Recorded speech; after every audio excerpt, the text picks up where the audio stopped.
नमस्कार, मी ओमप्रकाश उडान. आपण पाहतात वास्तव न्यूज मराठी. घनसावंगी तीर्थपुरी रोडवर चारचाकीची दुचाकीला धडक, एक जण जखमी, चालक फरार. घनसावंगी तालुक्यातील तीर्थपुरी घनसावंगी रोडवर भायगाव फाट्याजवळ शुक्रवारी 6 मार्च रोजी दुपारी झालेल्या अपघातात चारचाकी वाहनाने दुचाकीला पाठीमागून जोरदार धडक दिली. यात दुचाकीस्वार जखमी झालाय तर गाडीचं मोठं नुकसान झालंय. अपघातानंतर संबंधित चारचाकी चालक घटनास्थळावरून फरार झालाय. मिळालेल्या माहितीनुसार शेख रहमान आंबड हे मार्केटिंगचा व्यवसाय करतात.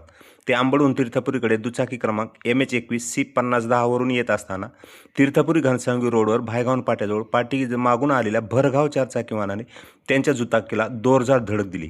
या धडकेत दुचाकीचं मोठं नुकसान झालं असून शेख रहमान हे जखमी झाले आहेत.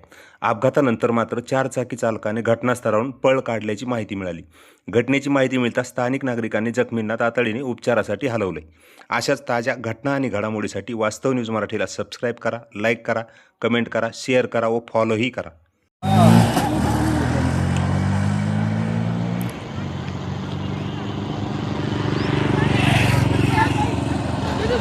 Thank you.